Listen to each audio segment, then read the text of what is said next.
tegangan maksimum sama nilai peaknya, puncak, itu sama. Sehingga masukkan persamaan ini ke dalam fungsi umum dari nilai rata-rata. Sudah dimasukkan, oke? Oke, kemudian kita turunkan lagi. Per T ini menjadi, kan tadi Vm sin omega T delta. Di sini seper T ini, yang tadinya sin omega T dikali dt, itu menjadi sin 2pi per T dikali T. Delta T-nya kita masukin 2pi per T. Jangan kalian tanya lagi dari mana 2pi per D, 2pi per T.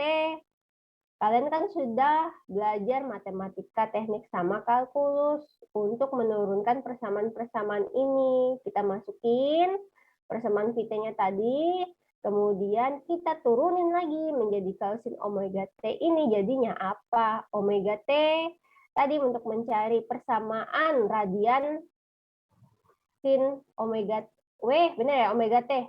Jangan sampai saya salah ini ya, salah menggunakan istilah kalau W itu omega, kalau memang W, benar ya, W omega ya. Sin omega T tadi didapatkan dari 2pi per T. Makanya jangan dilupakan persamaan-persamaan yang dari awal tadi. Ingat, tadi yang saya bilang,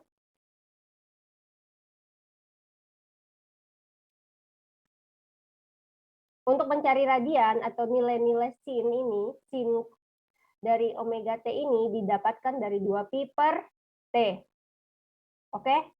Terus kemudian kalian turunkan lagi menjadi sin 2pi per T. Jadi hilang nilai T-nya di luar ini. Dapat bisa hilang. T 2pi delta T. Ingat untuk persamaan matematik, untuk delta T dikalikan, misalnya ada 3T dikali 3, kalau kalian masih mengingat sifat dari persamaan diferensial, itu dipakai terus ya, untuk persamaan-persamaan seperti ini.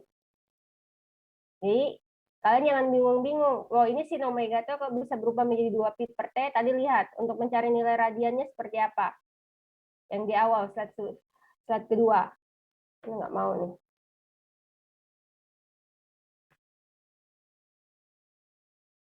Nih, hati-hati kalian. Tidak menggunakan nilai kecepatan sudut dan persamaan gelombang tegangan. Masukkan ke nilai rata-rata tadi. Sehingga akan mendapatkan hasil menjadi 0. Kok bisa 0? Jadi gini teman-teman. Kalau kita berbicara nilai rata-rata, itu kita mengambil setengah gelombang. Itu kalau kita turunkan tadi menggunakan persamaan yang nilai rata-rata ini, kita masukin semua persamaan-persamaannya, kita hitung lagi sehingga nanti nilainya akan 0. Sehingga untuk gelombang sinus, kalau kita ambil satu periode, itu nilainya 0. Sehingga untuk nilai rata-rata itu kita ngambil setengah gelombang aja. Sehingga nilainya nanti adalah 0,637 dikalikan tegangan puncak. Nih, yang tadi. Area nilai rata-rata untuk area di bawah kurva. Sebagai contoh, jika tegangan sesaat dari sinusoidal diberikan P sama dengan VP sin theta dan periode sinusoidal diberikan sebagai 2pi, maka persamaannya ini. Kalau yang tadi persamaannya 0, sehingga kita ngambilnya setengah gelombang. Kita masukin lagi persamaan-persamaan yang tadi, kita akan mendapatkan nilai dari V average. Jadi hati-hati ya kalau ada bagaimana AV, VRT, itu sama semua. Nanti kita konsisten aja untuk menulis nilai tegangannya, nilai tegangan rata-rata, nilai tegangan maksimum. Oke, untuk average-nya atau rata-ratanya mendapatkan nilai 0,637 dikalikan tegangan puncak. Nilai rata-rata dari gelombang sinus selalu bernilai 0 yang tadi. Kalau kita menggunakan persamaan dari awal, satu gelombang itu selalu bernilai 0. Karena nilai positif saling meniadakan dengan nilai negatif. Ini masukin di logika aja kalau kalian capek dengan persamaan tadi. Tapi tetap ingat untuk penurunan rumusnya. Kalau kita punya satu gelombang positif dan kita punya satu gelombang negatif, itu pasti akan meniadakan satu sama lain sehingga nilainya menjadi 0. Ini untuk nilai tegangan puncak positif, ini untuk nilai tegangan puncak negatif. Sehingga untuk mengambil nilai rata-rata ini ya, itu didapatkan 0,637 dikalikan tegangan puncak, itu dari persamaan setengah gelombang, bukan satu gelombang, satu periodik. Tadi, nilai rata-rata adalah total area setengah siklus kurva dibagi dengan jarak kurva sepanjang sumbu horizontal dalam radian. Ingat, radiannya puncak. Nilai rata-rata adalah total area setengah siklus. Ini ya, setengah siklus dibagi dengan jarak kurva di sepanjang sumbu horizontal dalam radian. Sehingga kita ngitungnya nilai rata-ratanya di setengah gelombang dan mendapatkan nilai rata-rata 0,67 dikalikan nilai tegangan puncak. Ini nilai rata-rata ditentukan setengah siklus karena rata-rata untuk siklus penuh adalah 0. Oke ya, paham sampai sini? Sebelum lanjut ke nilai RMS, apa ada pertanyaan?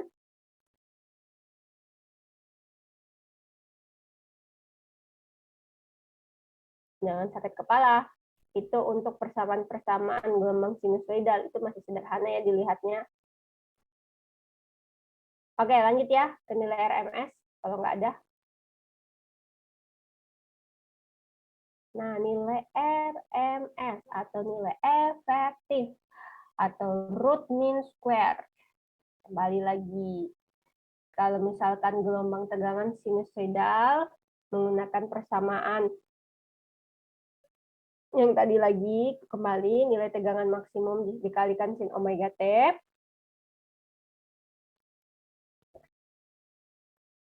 Kalau dilihat dari persamaan ini, apa bedanya sama persamaan nilai rata-rata tadi? Ada yang tahu? Di bagian mananya? Kan sama aja nih, seperti 0 integral T, P kuadrat, dikalikan T.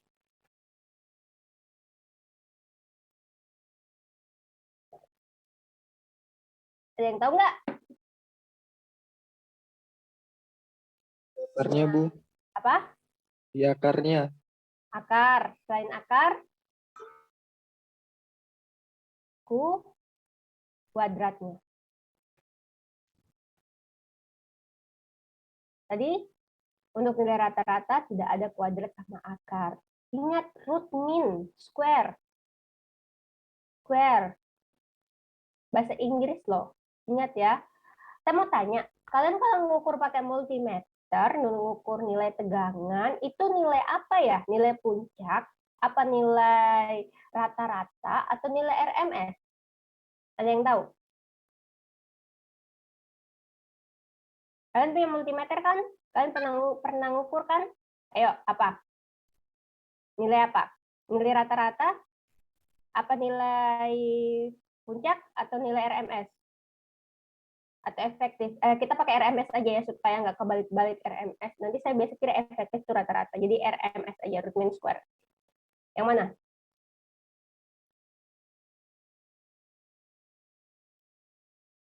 Kalian pernah kan pakai multimeter, avometer, ngitung tegangan. Itu nilai apa yang diukur? Yang muncul itu di displaynya nilai apa? Nilai rata-rata, Bu. Yakin nilai rata-rata. Yang lain?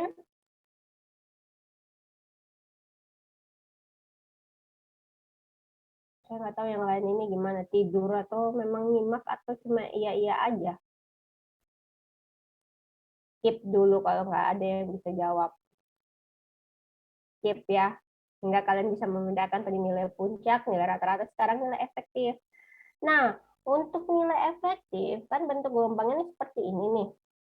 Ya, pasti yang di puncak ini sudah tahu nilai maksimum.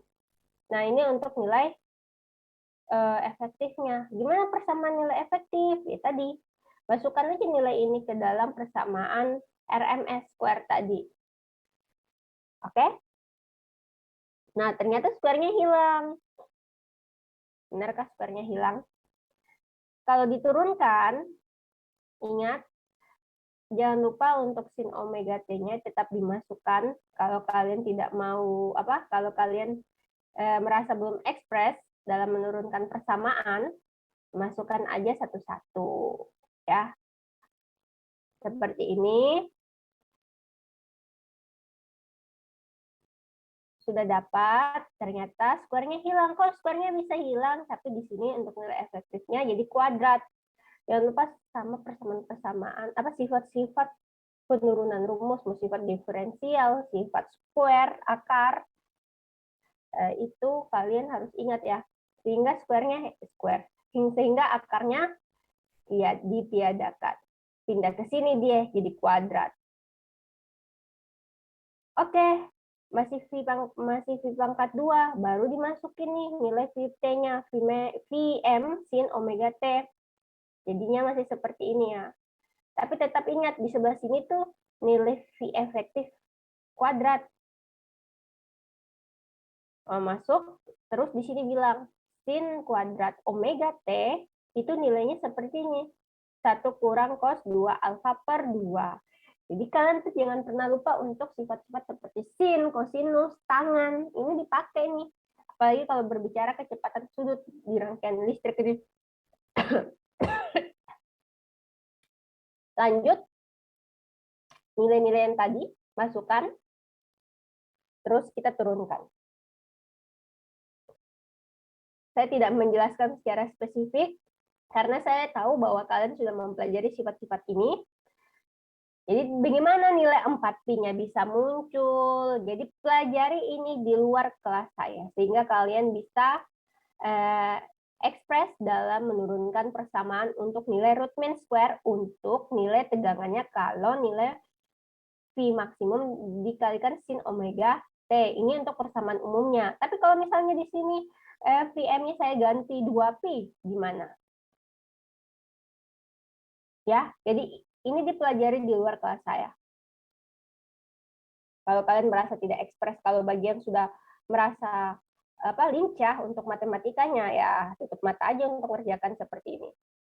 Lanjut, sehingga mendapatkan nilai efektifnya, ingat di sini masih kuadran, nilai efektifnya yang tadi itu kalau persamaannya ya, sehingga disederhanakan menjadi nilai tegangan maksimum dibagi akar 2, sehingga hasilnya 0,707 dikali Vm.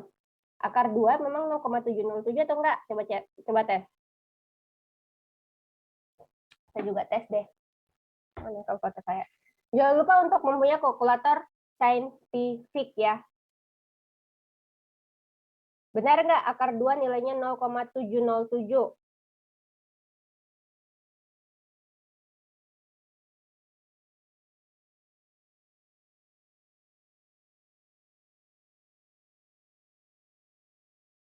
Saya dapatnya nggak 0,7,07 ya?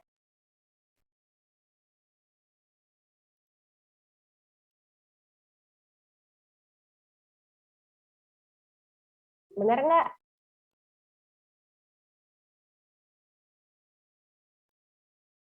Saya dapatnya malah bukan 0,707. Kok bisa V efektifnya dapatnya 0,707? Dapatnya berapa? Nggak usah malu-malu. Nggak usah takut salah. Bu, saya dapat. Diulang dikit, Kak, Bu. Ya? Bisa diulang dikit, Kak, Bu. Soalnya tadi putus-putus, Bu. Bisa sampai mana tadi ulangnya? Ingat ya, kalau bisa di-record aja. Ingat ya, saya kembalikan lagi. Untuk nilai efektif, seperti biasa, kita menggunakan persamaan gelombang tegangan sinusoidal, nilai maksimum dikalikan sin omega T. Kita masukin ke dalam persamaan untuk nilai RMS-nya. Tadi kenapa square-nya hilang? Ingat sifat-sifatnya kalau dihilangkan jadi apa? Jadi di sebelah sini menjadi kuadrat. Kemudian sin kuadrat alfa itu didapatkan dari 1 kurang cos 2 alfa per 2. Jadi sama aja, masukin aja nilai ini ke dalam nilai sin kuadrat omega T. Sehingga nanti akan mendapatkan hasil menjadi nilai tegangan maksimum dibagi akar 2. Sama dengan 0,707 dikalikan tegangan maksimum. Cuma pertanyaan saya, kok bisa 0,707? Apakah akar 2 ini nilainya 0,707? Kan, Bu. Berapa? Nah, saya lihatnya dapatnya 1,414. Nah, ini kok Jadi 0,707. Ada yang sudah mempelajarinya. Nilainya bisa 0,707. Kalau tegangan maksimum tadi, nilainya 0,637 dikalikan tegangan puncak. Ada yang bisa? Coba saya bagi 2 dibagi 3,14. Kalau 2 ini, oke lah, 2 dibagi 3,14 dapatnya 0,637. Kalau untuk ini, PM,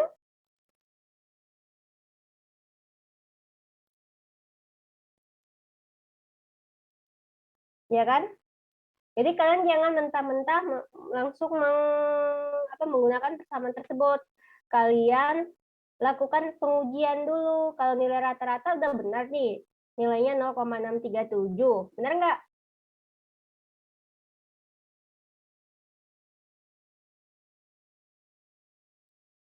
Benar nggak? Sudah dibagi. 2 dibagi Pi aja kok nggak bisa.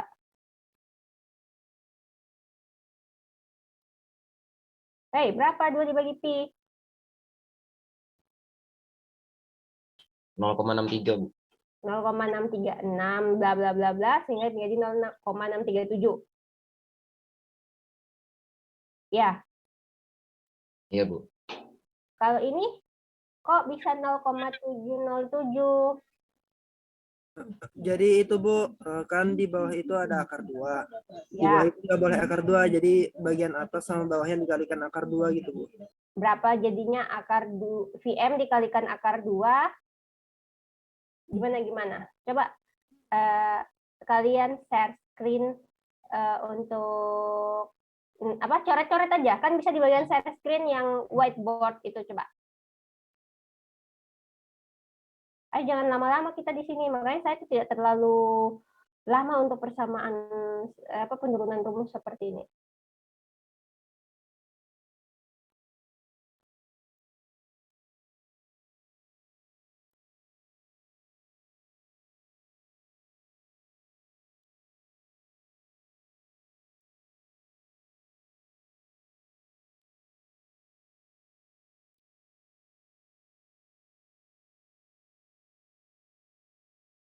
Jadi gitu Bu, hasilnya sama tadi Bu. Jadinya hasilnya Kalau diginikan hasilnya sama yang tadi gitu Bu. hasilnya sama dengan yang tadi itu berapa? Nah, saya bagi. Hasilnya yang sama itu berapa? 0,707 Bu. 0,707. Tapi kan tadi tapi kalau ini akar 2 dibagi 2, 1 ya? Bukan Bu. Akar 2 dibagi 2 bukan 1. Akar 2 dibagi 2 bukan 1. Loh, saya ngitungnya pakai kalkulator 1 loh. Apakah Ya, Rul. Rul. 1 itu, Rul. kok kalkulatornya saya salah ya? Enggak, Bu. Betul itu, Bu. Itu maksudnya itu, Bu, yang FM per akar pangkat 2 itu 1 dibagi akar pangkat 2, Bu. Jadi hasilnya Tuh. 0,707, Bu. Tuh. Jadi tetap perhatikan tadi VM. Nilai VM itu mempunyai nilai 1. 1. Sudah dicoba. 1 dibagi akar 2 0,707. Coba. Tangan lagi. Oke. Kita ketemu ya penyelesaiannya ya. Udah bisa di close. Nah, Jadi tadi kan nilai Pm dibagi akar 2. Ingat, itu langsung mendapatkan nilai 0,707 karena 1, bukan langsung akar 2 dikalikan Vm. Sehingga kalau akar 2 dikalikan Vm, dapatnya nilai akar 2. Oke, itu untuk nilai efektif. Nah, ini contoh soal. Tentukan harga rata-rata dan efektif dari nilai YT sama dengan A sin omega T. Saya berikan waktu 15 menit untuk menjawab satu contoh soal ini dan satu pertanyaannya saya tadi, apa yang dihitung pada avometer, multimeter untuk nilai tegangan. Apakah nilai rata-rata, efektif, atau puncak?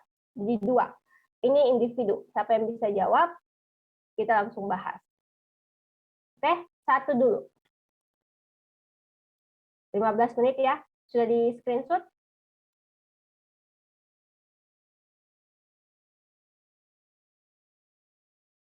menit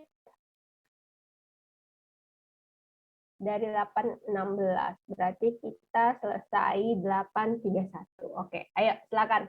Tambah satu soal tadi. Silakan kalian cari apa yang dihitung di avometer kalian itu. Nilai apa? Puncak kah? Rata-rata tegangan kah? Apa nilai tadi apa? Root mean square-nya. Silakan.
Pi 2Pi. Ayo.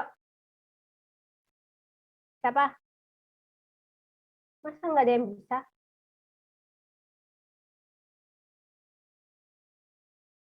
Ayo, ayo.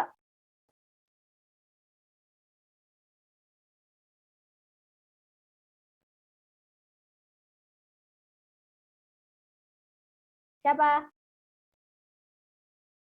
Waduh. Nilai rata-rata aja dulu. Masa saya ngerjain? Saya ngasih soal, saya juga yang ngerjain. Ayo, Roland. Saya, Bu.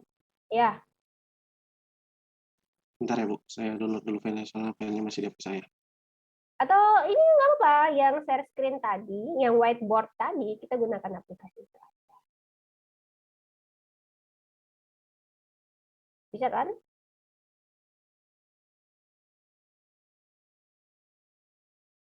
Yang mana aja lah. Yang menurut kalian lebih efektif dan lebih kalian suka gunakan.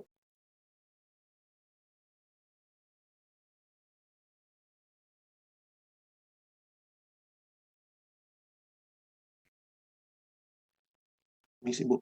Ini, Ya. Bu. Gimana ya, jelaskan ke kita semua. Tadi kan untuk mencari nilai rata-rata, jadi sesuai saya kira rumus yang tadi itu ya P sama dengan 1/T integral untuk atas-atasnya T 0 YT DT. Jadi tinggal saya masukkan karena tadi yang tingginya 2pi, jadi saya ganti T-nya jadi 2pi, 1/2pi integral 2pi per 0 tinggal saya masukkan rumusnya yang sama dengan A sin omega T D omega T. Jadi tinggal Besarin, coba besarin. Close, zoom. Klik itu, klik.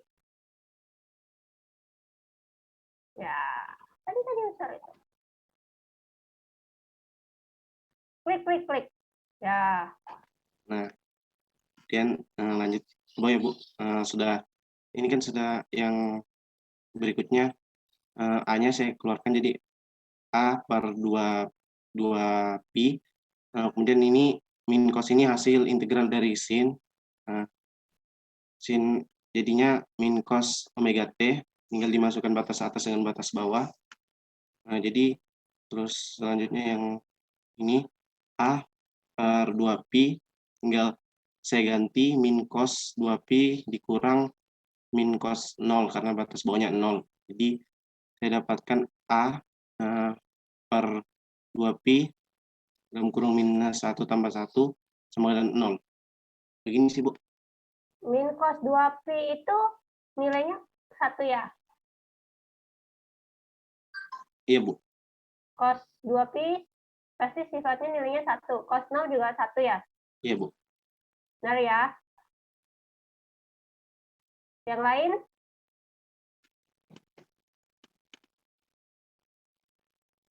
Yang lain? Dan bilang sama.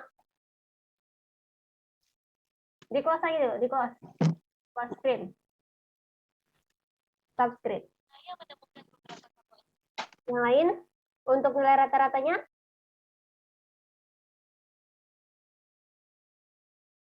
Yang lain ngerjain apa enggak nih?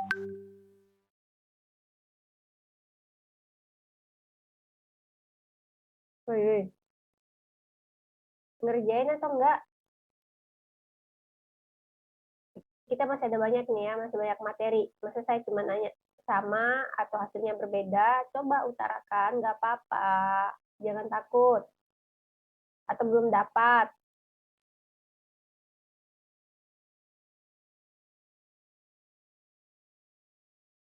Tuh.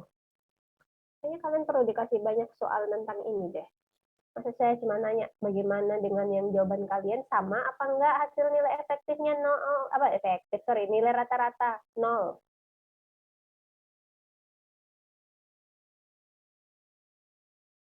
Halo, ini ada 24 orang, masa cuma Roland aja yang jawab untuk nilai rata-rata doang?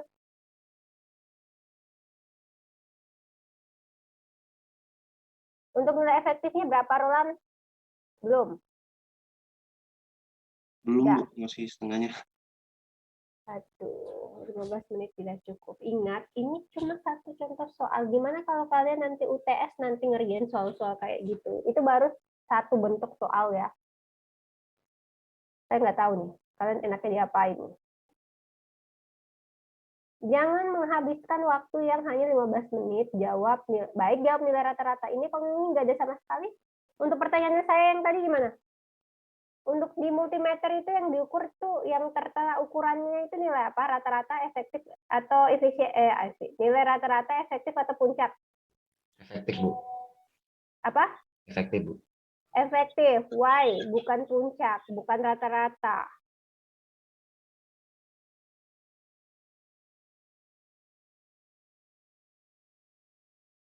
Kalau dia nilai efektif, kenapa bukan rata-rata, bukan puncak? Ada yang bisa menjelaskan? Tuh banyak banget artikelnya di Google loh.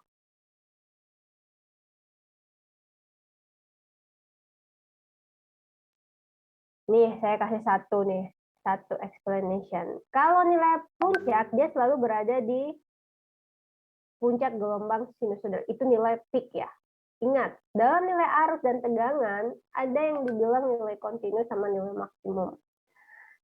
Nilai tegangan sama arus yang maksimum itu biasa tidak konstan sesaat. Sehingga yang diukur pada saat runningnya suatu sistem itu adalah nilai efektif, bukan nilai puncak. Karena nilai puncak itu, yang tadi saya bilang, dia berjalannya tidak kontinu, tidak terus-menerus, tapi hanya sesaat, hanya sekilas, hanya sebentar. Baru dia bisa dapat nilai di puncaknya, di si puncaknya. Tapi kenapa tidak menggunakan nilai rata-rata untuk nilai pengukuran di multimeter? Sehingga di multimeter tidak kelihatan untuk nilai puncak. Itu untuk pengukuran-pengukuran menggunakan multimeter, avometer. Tapi kalau menggunakan osiloskop, pasti kelihatan nilai puncaknya. Ya kan? Tahu kan osiloskop? Tahu, Bu. Nah, alasan lain apa lagi? Kalau saya menjelaskan satu nilai rata-rata untuk nilai efektifnya. Kenapa kita tidak menggunakan nilai rata-rata? Masa kalian nggak tahu jawabannya? Tadi nggak ada. Jadiin tugas. Tugas kalian bertambah. Contoh soal 1 sama contoh soal 2. Bertambah tadi 1 lagi. Kenapa? Di pengukuran yang menggunakan multimeter avometer itu adalah nilai efektif, bukan nilai rata-rata, bukan nilai puncak. Oh my God, kalian ini belajar nggak nih? Nih, kalian kalau 3 minggu dilepasin udah. Nah, kita tuh akan lanjut ke rangkaian resistansi, kemudian beban resistif, induktansi, sama yang lain-lainnya. Sebelum itu saya ingin memberikan refleksi ke kalian. Ingat tugasnya tadi ya, tugasnya tetap dikumpul dalam MOLS. Jadi kalau saya belum menginfokan, tapi saya itu suka tiba-tiba menginfokan untuk deadline pengumpulan. Jadi jangan sangka bahwa saya tidak mengingat semua tugas-tugas kalian. Deadline-nya ya itu suka-suka saya, karena itu sudah menjadi hari ini, jadi langsung dikerjakan, jangan sampai pada saat saya open room pengumpulannya, deadline-nya tengah malam. Oke, kita kembali lagi. Ingat, rangkaian listrik adalah suatu kumpulan elemen atau komponen listrik yang saling dihubungkan dengan cara-cara tertentu, dan paling sedikit mempunyai satu lintasan tertentu. Ya. Kalian sudah mempelajari ini. RL, kumpulan elemen atau komponen listrik yang dihubungkan. Elemen seperti apa? Elemen listrik. Ingat, elemen rangkaian listrik. Elemen 2 terminal, elemen 3 terminal. Elemen 2 terminal biasanya adalah sumber tegangan, sumber arus, resistor, kapasitor, induktor. Kalau 3 terminal, transistor, integrasi, sirkuit, dan lain-lain. Nih, elemen listrik yang tadi, ya. Sumber tegangan bisa kita menggunakan PS, power supply. Bentuknya sumber tegangan, ada sumber AC komponennya, ada DC. Elemen rangkaian listrik terbagi menjadi 2, elemen 2 terminal dan 3 terminal. Ini untuk elemen listriknya, ini untuk resistor, gambar resistor. Ini bentuk penggambaran komponennya. Kalian pasti sudah familiar dengan gambar resistor. Jadi jangan sampai kalian lupakan ini. Untuk anak listrik. Ini untuk kapasitor. Bentuk visualnya. Ingat ya, ini bentuk visualnya kayak tadi resistor. Ini bentuk visual, bentuk pasarannya. Tapi kalau kita gambarkan, makanya saya selalu minta digambarkan rangkaian listriknya. Nah, bentuk komponennya dari rangkaian listriknya gini. Kapasitor, hati-hati untuk menggambarkan kapasitor dan sumber tegangan DC. Ya, hati-hati. Awas sampai ini lebih besar, ini lebih kecil. Untuk kapasitor, sama. Induktor, belitan-belitan. Induktor kita selalu bicara belitan, jadi penggambarannya seperti ini. Oke. Sudah nih, rangkaian listrik adalah satu kumpulan elemen komponen listrik yang saling dihubungkan. Elemen komponen listrik apa? Yang tadi di atas, ya. Tapi menggunakan cara-cara tertentu dan paling sedikit mempunyai satu lintasan tertutup. Nah, dia dihubungkan, tapi menggunakan cara-cara tertentu. Cara-cara tertentu itu apa? Ini karena saya nggak, coba kita pakai. Oh ya, oke. Cara-cara tertentu ada 2. Ini sudah kalian pelajari nih, sangat familiar sekali. Jadi jangan sampai dilupa. Ada namanya hubungan seri dan hubungan paralel. Kemudian tadi paling sedikit mempunyai satu lintasan tertutup. Suatu lintasan saat kita mulai dari titik yang dimaksud akan kembali lagi ke titik tersebut tanpa terputus dan tidak memandang seberapa jauh atau dekat lintasan yang kita tempuh. Nah, kalau kita menggambarkan suatu pengukuran arus dan tegangan atau suatu rangkaian listrik dari kita punya sumber, di sini ada baterai. Nah, ini positif. Minus. Sorry ya, harusnya di tengah-tengah sini. Kita hubungkan dengan lampu LED misalnya ya. Nggak usah lampu deh, bebannya resistif aja ya.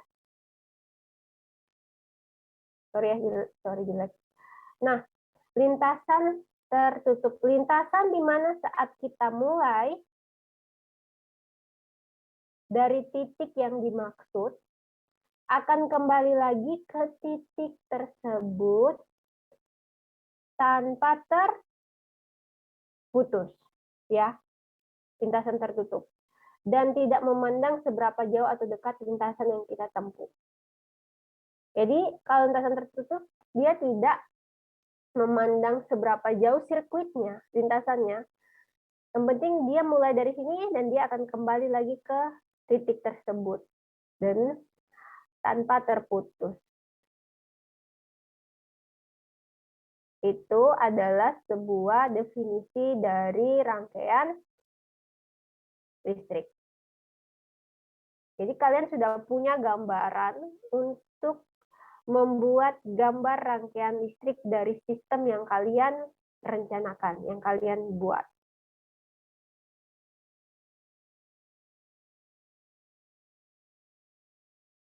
Jadi listrik, elektrik, elektron, muatan yang bergerak, jadi arus.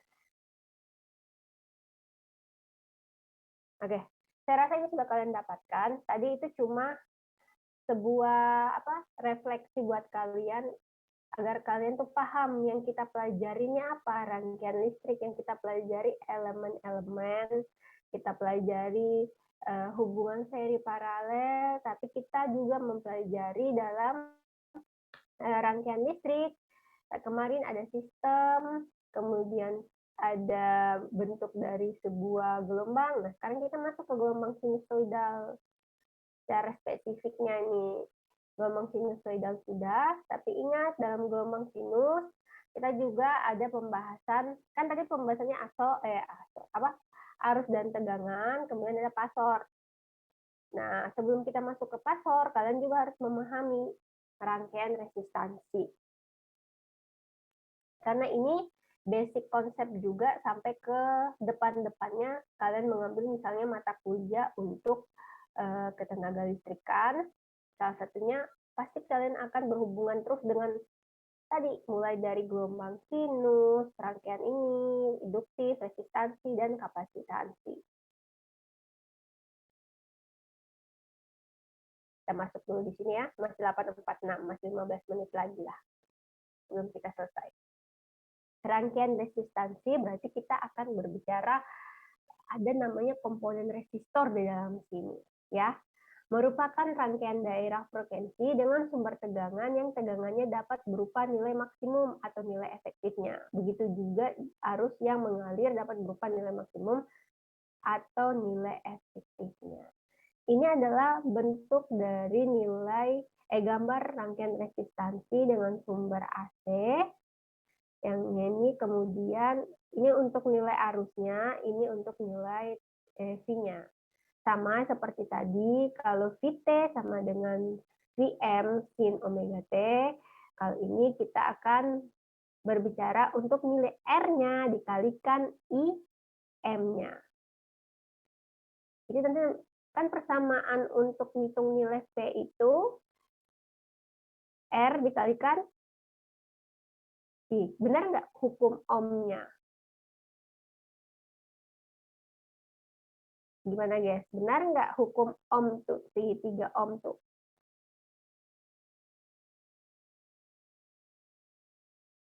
Di sini V ya? Benar nggak di sini V? Di sini I, di sini R. Benar nggak? Ini saya tuh merefleksi kalian ya.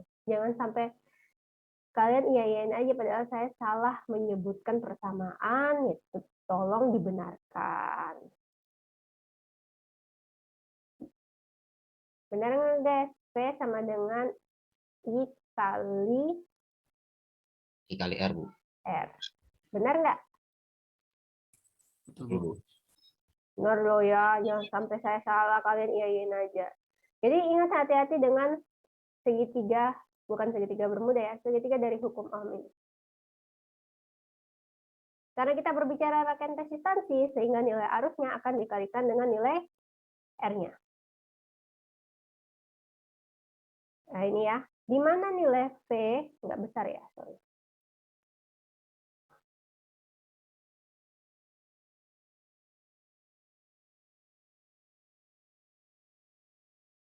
Di mana nilai tegangan maksimumnya dikalikan nilai R-nya, dikalikan nilai I maksimum. Vm dibagi akar 2 sama dengan R IM akar 2. Ingat untuk menghitung nilai efektif. Ya, nilai efektif tadi makanya saya minta kalian pahami kenapa dengan pengukuran itu pasti yang keluar tuh nilai efektifnya. Sehingga nanti nilai tegangan efektif sama dengan nilai R dikalikan arus efektif atau RMS.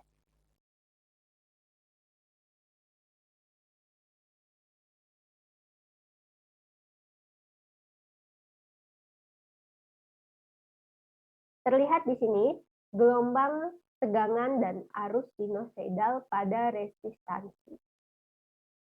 Kita punya rangkaian resistansi nih. Ya udah, tinggal kita gambarkan aja nilai arus dan tegangannya. Kita gambarkan dulu tegangannya. Tegangan yang warna biru. Sret, sinus. Oke. Arus yang hitam I. Kelihatan kan? P dan I. Oke. Data yang sumbu mendatarnya adalah radian, kecepatan sudut lagi. Pada rangkaian resistansi, tegangan V dan arus adalah sefasa, tidak ada beda fasa. Di sini, kalau beda fasa itunya berarti sama dengan 0. Frekuensi sudut gelombang tetap, hanya amplitudenya yang berubah. Oke, saya mau tanya lagi pemahaman kalian. Kalau frekuensi kan sudah paham semua ya, frekuensi banyaknya getaran, banyaknya prodik dalam satuan per detik. Oke, kalau nilai amplitudo di sini yang mana pada gelombang? Yang mana? Sehingga kalian paham bahwa amplitudonya yang berubah. Mana nilai amplitudo? Amplitudo itu apa sih? Ini kalian nih nggak langsung jawab, ini yang bikin kita lama ini. Jangan ngarapin saya langsung ini enggak, tapi pemahaman kalian definisi seperti ini tuh harusnya kalian familiar. Ayo, amplitudo. Kalau frekuensi tadi itu sudah keluar, amplitudo. Yang mana amplitudo?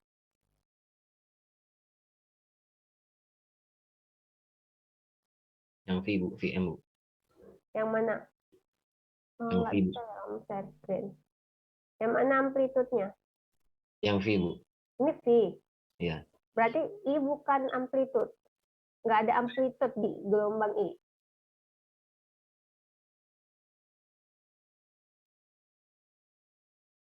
Nggak ada amplitud di gelombang I.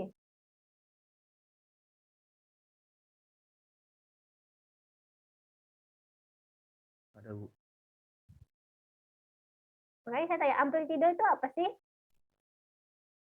Kalau dari gambar,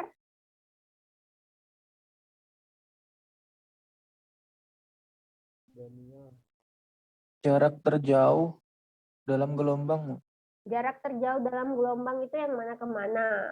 yang dari awal itu dari 0 sampai ke puncaknya itu, Bu. Ini. Ya, jadi Sampai masing-masing gelombang itu kan ada apa sih, Bu? Bukitnya. Nah, di bagian bukitnya itu, Bu. 0 sampai ke puncaknya sini. Kalau jarak terjauh dari 0 sampai ke 1 sinus gini bukan amplitudenya. Berarti amplitudenya mulai dari 0 ke sini. Iya, Bu. Yang lain?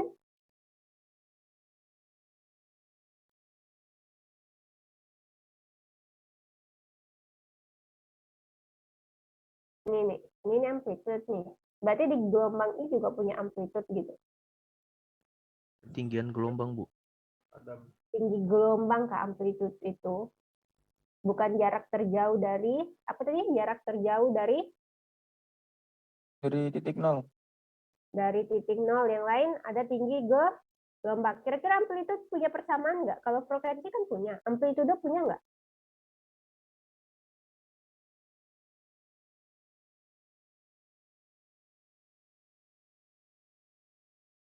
Apa persamaannya amplitude? Amplitude.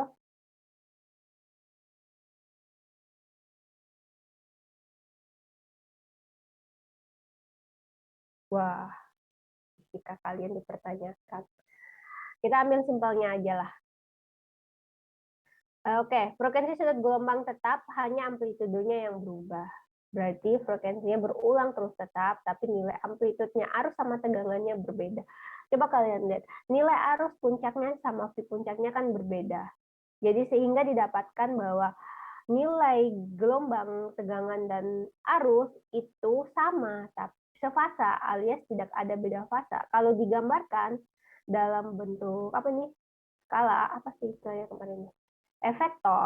Vektor, nilai arus sama tegangan itu sama, sefasa gini. Cuma nilai amplitudenya yang berbeda. Wah, kalian pelajari lagi nih, amplitude aja kalian nggak paham. Duh, kayak apa nih? Next. Kita masuk ke beban resistif. Nah, beban resistif adalah beban listrik pada rangkaian listrik AC yang diakibatkan oleh peralatan listrik dengan sifat resistif murni, sehingga beban tersebut tidak mengakibatkan pergeseran fasa, arus, maupun tegangan listrik jaringan. Intinya beban resistif itu panas lah ya.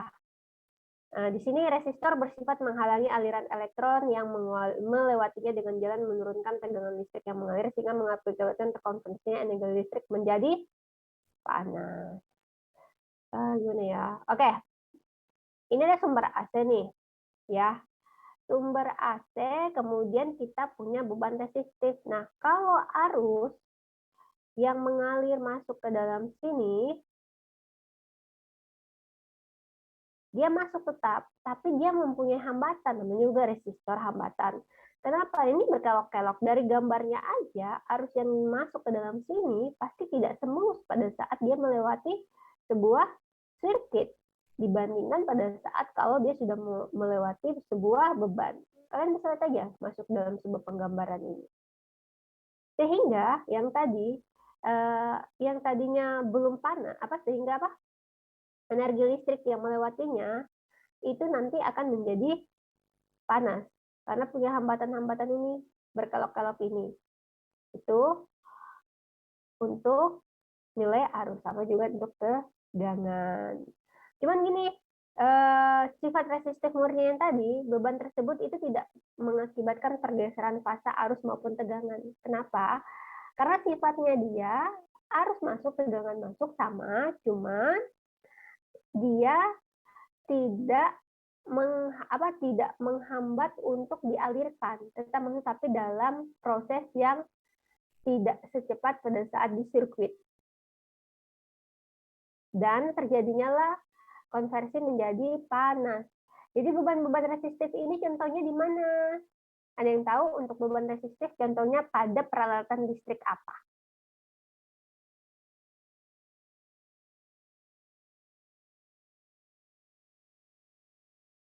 Ini dikasih clue loh. Energi listrik menjadi panas. Coba langsung jawab ya. Contoh peralatan listrik. Lampu. Setrika kah, Bu? Apa? Setrika. Setrika. Ya. Itu adalah contoh penggunaan beban resistif. Nah, kemudian beban resistif tadi, ingat displacement power factor atau kalau kita gambarkan tadi dalam bentuk vektor, tadi itu tidak ada beda fasa, sehingga nilainya itu satu, yang akan diistilahkan dengan unity. Oke, unity itu untuk beban resistif. Adalah keadaan di mana arus listrik beban yang mengalir sefasa dengan tegangan beban. Jadi arus sama tegangan tetap masuk, terus berbit, terus berputar terus dalam sebuah rangkaian tersebut.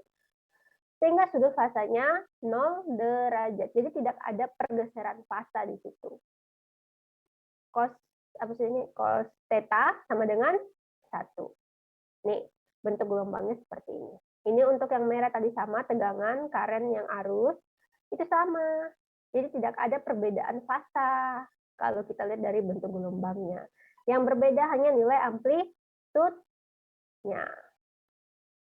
Kemudian tadi yang tadi bilang faktor daya tadi, power factor tadi 1, daya unity, istilahnya unity akan terjadi apabila bebannya bersifat resistansi murni. Nah, itu untuk beban resistif. Akan jelas kalau kalian akan melihat ke beban resistif, sudah kita masuk ke beban induktor. Oh, belum. Kita masih di rangkaian resistif. Kita sudah masuk ke rangkaian induktansi. Kalau tadi rangkaian resistif digambarkan dengan bentuk yang zigzag. Kalau induktif kan berbicara belitan, sehingga gambarnya pasti bentuknya seperti ini karena belitan. Ya, induktor ya. Kemudian sama seperti tadi, rangkaian ini di mana daerah frekuensi sama sumber tegangannya berupa nilai maksimum atau nilai efektif, begitu juga arus yang mengalir dapat berupa nilai maksimum atau nilai efektifnya. Jadi, kalau yang tadi kan kalau V sama dengan I, nilai R-nya dikalikan I, kalau L-nya, nih. Sama aja ya, jadi jangan lupakan untuk nilai-nilai yang tadi, nilai hukum Ohm. Nah, kalau nilai nilai Vt tadi masukin ke Vm sin omega T. Kalau untuk nilai induktornya L dI per dt. Nah, sama untuk dapatkan nilai Vm sama IV efektif, ya udah Vm dimasukkan omega L dikalikan I maksimum. Nanti sehingga dapat nilai reaktansi. XL itu reaktansi reaktansi induktif dikalikan arus efektif. Jadi kalau kita berbicara ini L-nian, tapi pada saat sudah dilewati menjadi arus maksimum, nanti sudah menjadi nilai reaktansi induktif. Nah, kalian perlu pahami lagi apa bedanya resistansi dan reaktansi. Jadi ada perbedaan. Apakah itu memang sama-sama merupakan penghambat atau ada perbedaan lagi? Mereka sama-sama menghambat, tapi apa yang membedakan resistansi dan reaktansi? Ada reaktansi induktif, ada reaktansi kapasitif. Sudah dicatat. Itu penambahan untuk tugas kalian yang tadi. Atau sudah ada yang paham reaktansi ini? Belum. Nah, kalian perlu banyak membaca ini. Aduh. Jadi saya harap gini loh, kalian misalnya dapat nih istilah-istilah baru, tapi tidak dijelaskan sama dosennya. Terus dosennya juga ya udah masa bodoh, kalian mau tahu apa tidak, dia jalan. Kalian catat, kalian tinggal cari, kalian buka tuh reaktansi di Google, keluar semua. Perbedaan reaktansi, resistansi. Kalau kalian nggak mau cari buku tentang rangkaian listrik lagi, tinggal search. Kalian tuh anak generasi di atasnya Z lagi. Ini udah tahun 2021 loh ya. Hanya definisi-definisi seperti ini jangan sampai menghalangi kalian untuk malas belajar. Lanjut. Kalau yang tadi untuk beban resistif, rangkaian resistif itu nilai tegangan sama arusnya tidak ada beda fasa sehingga nilainya unity atau satu. Beda kalau nilainya untuk rangkaian induktif. Nih, kalian bisa lihat nih gambar rangkaiannya.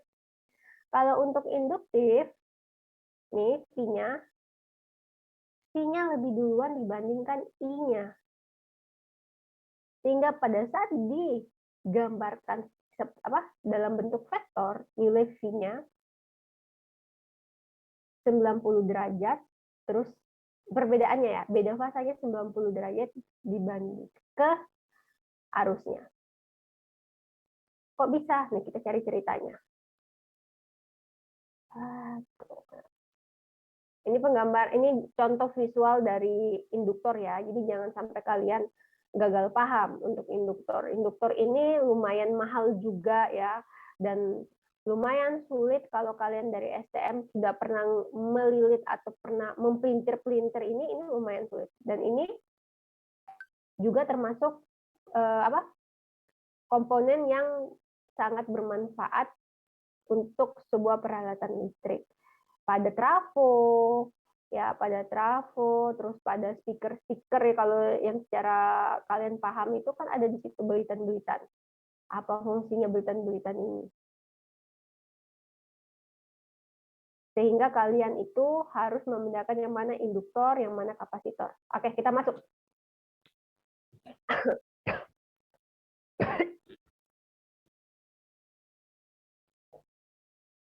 Untuk beban induktif, tadi VRMS, itu ada arus induktor, kemudian ada tegangan induktor, bentuknya belitan ya. Jadi kalian jangan salah tangkap lagi kenapa nggak ada bundel-bundelnya. Yang penting bentuknya gambarnya belitan. Dia masuk untuk arus induktor sama tegangan induktor, tapi mempunyai karakteristik yang berbeda. Kumparan memiliki sifat untuk menghalangi terjadinya perubahan nilai arus listrik. Ya, terpecahkan tadi kenapa nilai arus lebih lambat daripada nilai tegangan untuk bentuk gelombangnya. Karena induktor punya sifat yang menghalangi arus. Berarti tegangannya duluan yang masuk. Seperti yang kita ketahui bersama bahwa listrik AC memiliki nilai arus yang naik turun. Oke, ya kan? Alternatif current-nya membentuk gelombang sinusoidal. Perubahan arus listrik yang naik turun inilah yang dihalangi oleh komponen kumparan di dalam sebuah rangkaian listrik AC. Kalau resistor tadi, dia nggak menghalangi arus sama tegangan bersamaan masuk. Tapi kalau untuk sebuah karakteristik dari induktor, dia menghalangi arus. Terhalangnya perubahan arus listrik ini mengakibatkan arus listrik menjadi tertinggal beberapa derajat oleh tegangan listrik pada grafik sinusoidal dan tegangan listrik AC. Nah, jadi kita mengistilahkan lagi. Ternyata untuk sifat dari beban induktif, nilai arus yang dihalang itu menjadi tertinggal terhadap nilai tegangan sebesar tadi berapa? 90 derajat. Nampak pada gelombang sinusoidal listrik AC di atas bahwa jika sebuah sumber listrik AC diberi beban induktif murni, maka gelombang arus listriknya akan tertinggal sejauh 90 derajat oleh gelombang tegangan. Sehingga atas dasar inilah beban induktif dikenal dengan istilah lagging, arus tertinggal tegangan. Kalau tadi kan resistor, berkaitan resistor itu kita kenal istilahnya unity pada bentuk gelombangnya. Tidak ada beda fasa. Tapi kalau untuk karakteristik beban induktif tadi, dia menghalangi arus, sehingga arus akan tertinggal terhadap tegangan. Dan mempunyai gambar seperti ini untuk bentuk gelombangnya. Nih. Ini ada 3 bentuk gelombang ya, guys. Jangan sampai lupa, ada V, ada P daya, ada I. Oke. Kalau dilihat dari bentuk gelombangnya ini, kalian sudah bisa melihat, oh ini gambar beban induktif nih. Kenapa? Karena nilai arusnya tertinggal, nih arusnya yang garis-garis nih, terhadap nilai tegangan. Sehingga istilah ini dikatakan adalah istilah lagging. Ingat ya, kita punya 3 beban, sifat beban, ada beban resistif, beban induktif, dan beban resistif. Kalau untuk beban resistif tadi, kalian sudah melihat bahwa bentuk dari vektornya di sini itu sama, I sama V-nya, sejajar, sehingga diistilahkan dengan unity. Tapi kalau untuk beban induktif, diistilahkan dengan beban lagging, di mana arus tertinggal tegangan. Oke, lanjut ya, kita selesaikan 3 beban ini.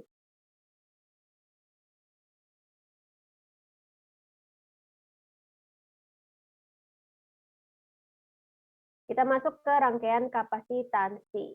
Nah, kalau berbicara rangkaian kapasitansi, pasti untuk komponen C, kapasitor. Sama aja semuanya. Masukin persamaannya untuk mendapatkan nilai Vm sama V efektifnya. Tapi kalau untuk reaktansi untuk kapasitansi dengan kapasitor sama induktor, kita akan berbicara nilai Xc dan Xl. Nah, reaktansi kapasitif. Sehingga tadi saya bilang, kalian harus pahami istilah-istilah seperti ini, reaktansi. Ya, lanjut.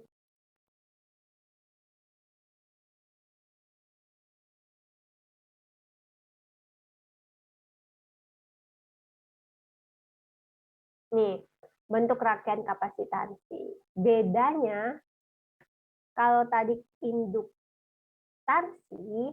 dia menghalang arus, kalau kapasitansi bukan menghalang, bukan sifatnya menghalang arus, tapi menyimpan Tegangan.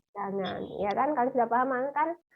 Kalau untuk kapasitansi, dia bukan menghalang, tapi menyimpan tegangan, sehingga nanti bentuk gelombangnya bukan lagi arus yang tertinggal terhadap tegangan, melainkan tegangan tertinggal terhadap arus. Ini ya, bentuk gelombangnya. Jadi istilahnya nanti ada istilah lead, memimpin. Ingat ya, rangkaian kapasitansi punya sifat karakteristik di mana dia menyimpan tegangan, ya, sehingga nilai arusnya akan mendahului. Namanya lead. Nah, kalian bisa kalau kalian paham bahasa Inggris, berarti kalau yang lead itu sifat dari beban kapasitansi. Kalau induktif tadi dia menghambat arus sehingga dia tertinggal. Kalau kapasitansi dia leading, di mana nilai arusnya akan mendahului dari nilai tegangannya.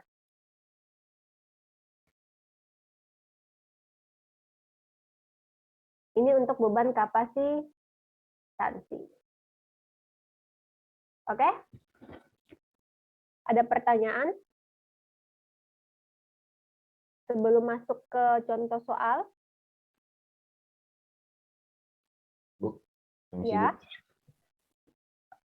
Kalau saya mau nanya, Bu, ini Bu, faktor daya untuk arus AC sama arus DC itu kira-kira beda nggak, Bu?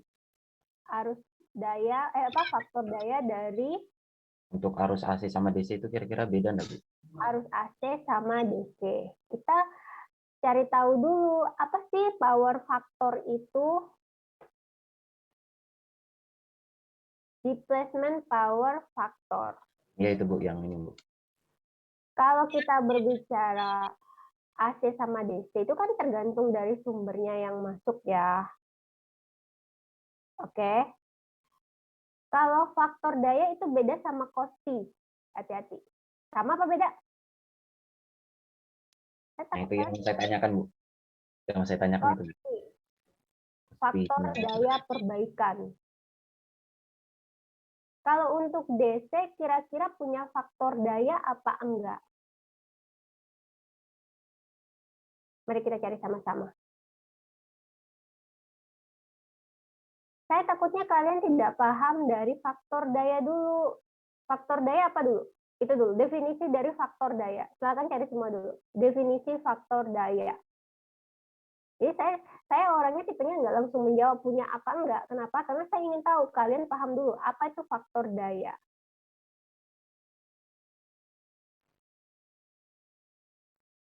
Sudah?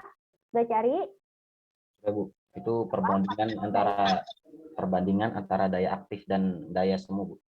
Perbandingan antara daya aktif dan daya semu. Kita belum masuk memang ke daya aktif, daya semu. Ada di bagian slide bawah. Kalian pernah dengar segitiga daya lagi, daya aktif, daya semu, daya reaktif. Nah, Pernah, Bu. daya aktif, daya reaktif, dan daya semu. Pada beban DC, bukan beban DC, pada sumber DC, bukan beban DC ya, pada sumber DC, itu yang membedakan sama AC, hanya kalau AC bolak-balik, kalau DC searah, nggak ada bolak-baliknya. Sehingga bentuknya itu plus. Dia juga punya faktor daya apa tidak? Karena dia bentuk gelombangnya lurus. Saya ajak kalian berpikir lagi. Karena kalian belum paham untuk tadi perbandingan daya aktif sama daya reaktif. Kalau saya bawa lagi deh, di rumah kalian itu suplai dari PLN berapa? 900 apa? Volt ampere, Bu. Volt ampere. Yang lain?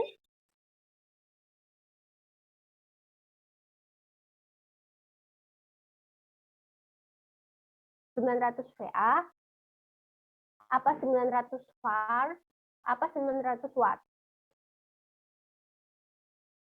satuannya? Watt, Bu. Watt, ada yang watt.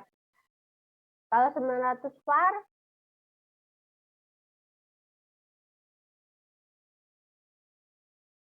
Watt, Bu. watt. Yang lain masih watt juga. Watt.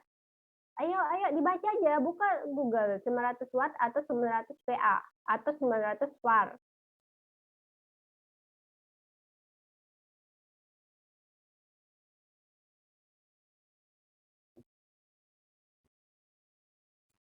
Bu. VA. VA.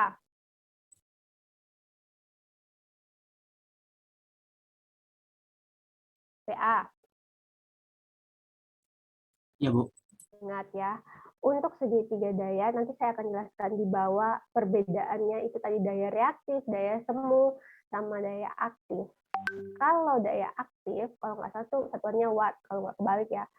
Kalau daya yang disuplai oleh PLN itu 900 VA. Watt itu daya nyata kalau nggak salah. Jadi istilahnya, ini kita belum sampai ke situ dulu. Jadi untuk yang tadi, kalau disuplai oleh PLN itu ada 900 VA. Kemudian faktor daya dan Kospi itu sama. Nah, tadi yang ditanyakan oleh siapa? Rahman Jikri, apakah pada beban DC mempunyai faktor daya? Pasti beban DC apa? Arus DC, arus AC. Ingat dulu penempatan dari faktor daya tersebut. Untuk apa? Kospi tadi. Kospi. Kita ke resistif aja ya, ke displacement dari ini. Resistif aja. Faktor daya atau Kospi adalah suatu perbaikan untuk melihat kinerjanya dari nilai arus sama tegangan lah ya. Simpelnya kayak gitu. Nah, untuk kalau DC kan dia begini, lurus gambarnya. Menurut kalian untuk nilai DC, saya gambarkan. Misalnya ini arus nih. Ini tegangan nih. Kira-kira ada displacement dari power factor apa enggak? Artinya ada perubahan faktor dayanya enggak? Kalau ini satuannya misalnya 2Q. Kalau bentuk gelombangnya kan kayak gini. Enggak ada nih displacement-nya, enggak ada beda fasanya lah. Sehingga PV-nya power factor Kospi-nya itu 1. Kalau untuk DC, kalau kita lihat gambarnya aja gini. Ada nggak costinya?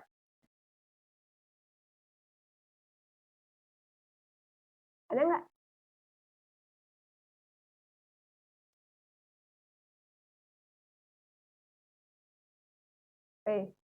Kalian baca atau lagi memahami atau lagi meresapi?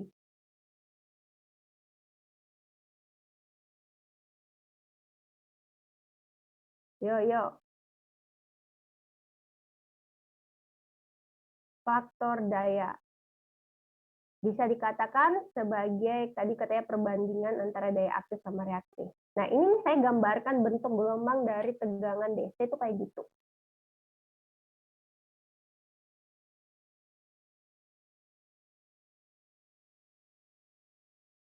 Ayo, masuk kalian nggak bisa berpikir, logika aja loh.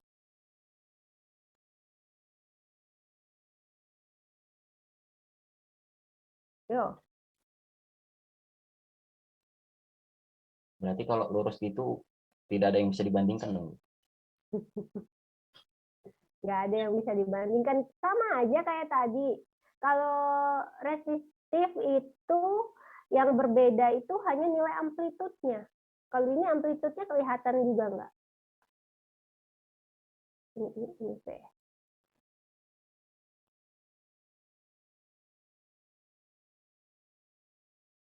Faktor daya atau kostinya, sehingga nilai kostinya kalau di sini 1 karena sama nih, dimana sudut fasenya 0 derajat. Kalau 0 derajat cos theta itu sama dengan cos theta-nya sama dengan 1 ya, bukan berarti 0. Bu, ini karena 0 nih, 0 kok bisa jadi 1. Ya, lagi kalian bertanya begitu ini kan 0 bukan 1 di sini kalau untuk sebuah rangkaian sinusoidal. Iya kan ini cos theta. Pasti kalian tadi sifatnya cos theta itu sama dengan 1. Bukan 0. Kan harusnya 0. Ada tuh biasa bertanya seperti itu. Aduh kembali dulu kalian mempelajari lagi sifat cos tangen dan sinus. Nah, kalau yang ini di manakah kecepatan sudutnya? Radian ya. Di mana kecepatan sudutnya?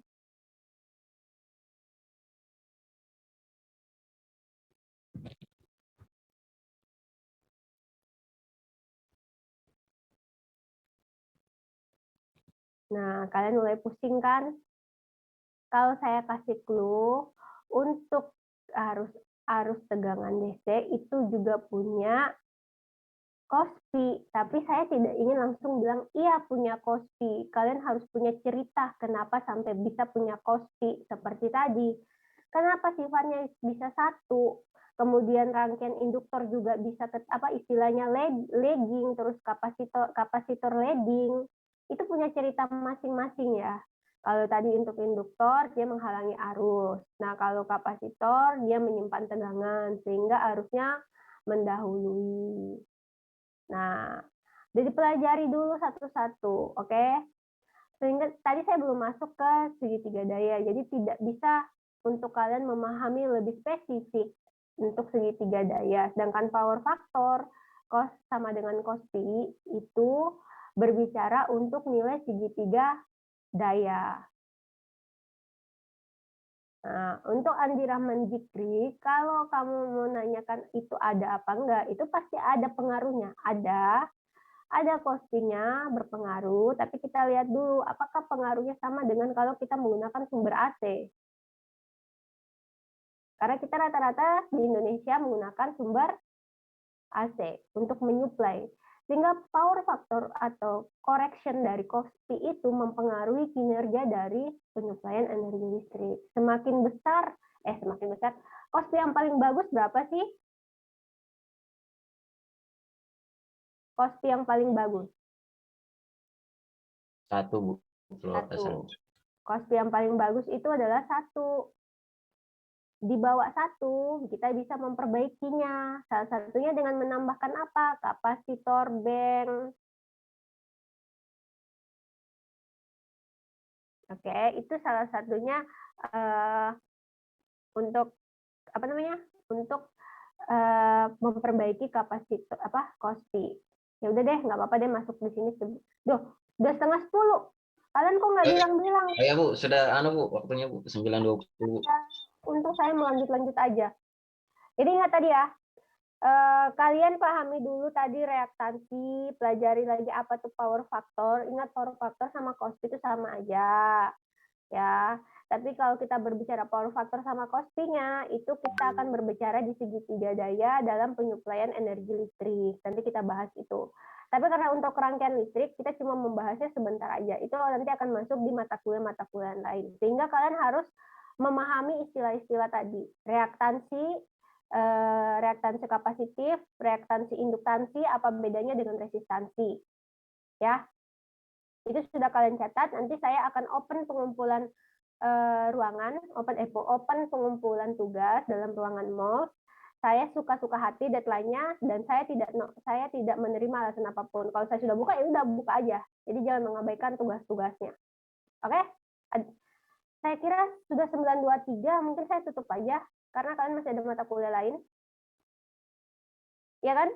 Gak ada pertanyaan lagi? Cukup Bu. Oke.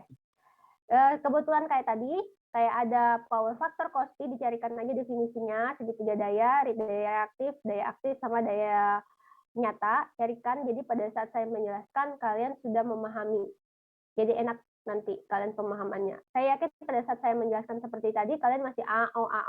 Nggak tahu apa itu reaktansi, apa nggak tahu itu kok tiba-tiba ada muncul tadi istilah-istilah kayak lagging, tapi harus diceritakan, akhirnya kalian paham. Ya, itu harus sangat kalian familiar ke depannya untuk tadi 3 sifat beban resistif, induktif, sama kapasitif. Ya, jangan sampai kalian nggak tahu yang mana lagging, sama united. Oke, saya akhiri. Assalamualaikum warahmatullahi wabarakatuh. Waalaikumsalam warahmatullahi wabarakatuh. Waalaikumsalam warahmatullahi wabarakatuh. Oke, saya lift ya. Ya, Bu.